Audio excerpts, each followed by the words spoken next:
Бүгдээрээ сайн байцгаана уу? Та бүхэндээ дэлхийн хамгийн том технологийн шоу болох CES 2025 дээр роботын шинэ нэрнгүй гэрийн технологи ухаалаг шил зэрэг маш олон бүтээл танилцуулагдсан. Энэ дундаас онцлог 20 бүтээлийг хайлайт сегмент танилцуулах гэж байна. Хүн болгонд нисдэг машинтай болох мөрөөдөл байдаг баг. Тэгвэл энэ машиныг хүмүүсийн тэр мөрөөдөлд хамгийн ойртох машин гэж хэлж болно. Иймэрхүү сонирхолтой машиныг та зөвхөн CES үзэсгэлэнгээс харах боломжтой. Ямар учиртай яадаг машин бэ гэхээр Tesla-гийн Cybertruck машинтай төстэй энэ 6 дугуйтай загвар нь бүхээгтэй буюу багажиндаа нисдэг тэрэг тээвэрлэдэг. Үүнийг зорьсон газартаа авч очиж дараа нь багажны хаалга нэгдээд нисдэг тэрэг нь гарч ирнэ. Үүний дараагаар шууд нисээд явчих боломжтой. Нисэж ирээд дэвхээд бүхээгтэй буцаад ачаад аваа явчихна. Үнэхээр сонирхолтой. Мөн энэ нисдэг тэрэг нь цахилгаанаар ажилдаг, тогон залгаж сэнэглээд нисээд байна гэсэн үг.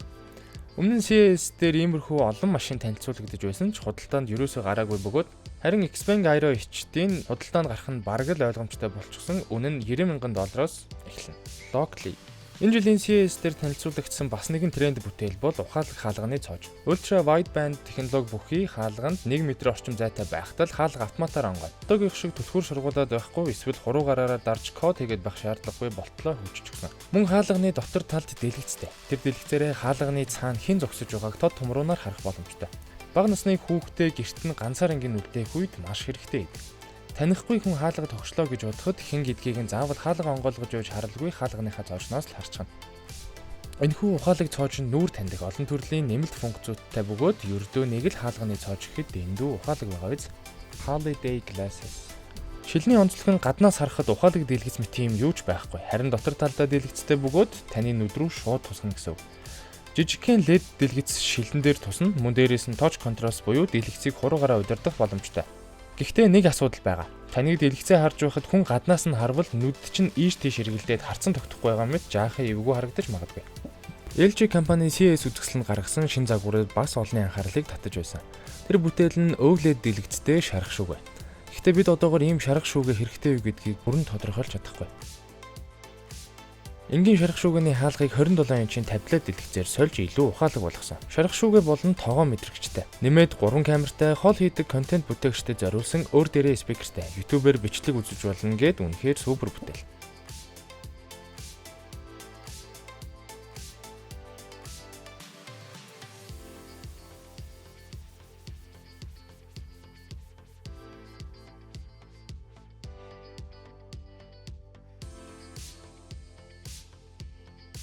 Амархан бөгөөд хямдхан үнээр авах боломжтой ухаалаг товчлуур юм. Стандарт ухаалаг товчлууруудаас ч илүү үр дүнтэй. Учир нь энэ нь E-ink дэлгэцтэй.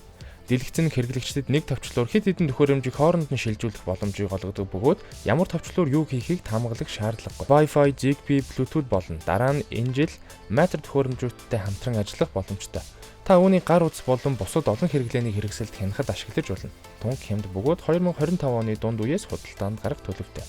CES үзэсгэлэн дээр янз янзын роботууд танилцуулагддаг. Тэдний дундаас онцлог үйц 3 робот байсан.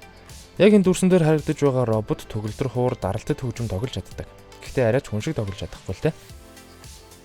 Харин энэ робот нохой хүмүүсийн хайрыг ёстой л нэг татах шиг болсон. Тэр хүмүүст бүжиглэж үзүүлсэн мөн өөр бусад үзүүлбэрүүдийг ч үзүүлсэн. Мөн өхөөртөм хөөрхөн роботууд ч байсан. Энэ дундаас хамгийн гоё нэг робот байсан нь TCL-ийн Hey Ami нэртэй робот. Яг л хүн шиг царай төрхтэй маш холоохон робот. Хүн төрлөختөн роботууд устгах гэдэг ч энэ роботууд бидэнд хизээч аюул учруулахгүй юм шиг харагдаж байгаа биз.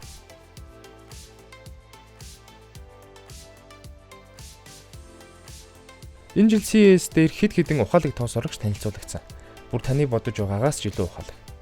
Бас болоогүй хевсэн дээр үлдсэн ганц нэг оймцыг аваад цэвэрлээ тураачихна. Супер байгаа биз. Эзэндээ ус ундаагийн зөөж өгөн амьсгалах агаарыг нь цэвэршүүлнэ. Тэгж байхдаа бас тоосоос оруулж илээ. Сүүлийн жилүүдэд CES дээр химэл оюун ухаантай холбоотой бүтээлүүд ихээхэн танилцуулагдсан ч Briskit компани махчигнах үйл явцыг хэлбэршүүлэх нэгэн сонирхолтой шийдлийг танилцуулсан. Энэ систем нь хэрэглэгчид махан аппликейшнаараа тодорхойлж химэл оюун ухаанаар жор гаргуулж хоол хийх явцад температурыг автоматар тохируулж өгөх боломжийг олгоно. Мөн энэ төхөөрөмжийг хэлбэрхэн удирдах хоол хийх явцыг илүү хэлбэр болгох боломжтой. Aquara компани ухаалаг гэрийн шинэ төхөөрөмжүүдэд танилцуулсан. Тэдний G410 хаалганы камер нь 2K чанартай бөгөөд нүр таних системтэй. Энэ нь таныг гэрт зочлох хүн хэн болохыг таньж аюулгүй байдлыг хангах боломжтой. Мөн шинэ touch screen төхөөрөмжүүд танилцуулсан бөгөөд эдгээр төхөөрөмжүүд нь эрчим хүч хэмнэх ухаалаг мэдрэмжтэй камеруудыг ашиглан гэрийн автомат системийг удирдах боломжийг олгоно. Brilliant компани CES дээр UR Extended дэлгэцээ танилцуулсан үнэхээр гайхалтай бүтээл болж олонний анхаарлыг татаж чадсан. Энэ дэлгэц нь 3 хэмжээст орчныг үзүүлэх чадвартай бөгөөд хэрэглэгчдэд илүү ойр мэдрэмжийг төрүүлнэ. Гэхдээ үнэ нь $122,000 орчим тул олон хүн үүнийг авах боломжгүй байх магадлалтай. Энэ нь том корпорациуд болон баячуудын хувьд тохиромжтой технологи гэж хэлж болно. XGMI компани энэ жил ухаалаг кино театр танилцуулсан. Тэдний скан төхөөрөмж нь бүх зүйлийг нэг дороод хянах боломжтой. Dolby Atmos дууны системтэй дэлгэрэнгүй зурагтай. Энэ нь гэртээ кино үзэж байхдаа ч кино театрт байгаа юм шиг илүү бодиттой мэдрэмжийг авна. Хамгийн өндөр технологи бүхий тэрэгцрийг танилцуулж байна. Энэ нь 4 мотортой бөгөөд урд талд нь 2 ширхэг Light Hour сенсор байрладаг. Эдгээр сенсорууд нь тэрэгцрийн эргэн тойрныг 360 градусаар жижиг дэлгэцээр харуулдаг. Энэ нь удирдлагаараа урагш эсвэл хойш түлхэхэд тэрэгцрийн автомат мэдрэгчээр хан эсвэл саад мөрөхөөс зайлсхийдэг.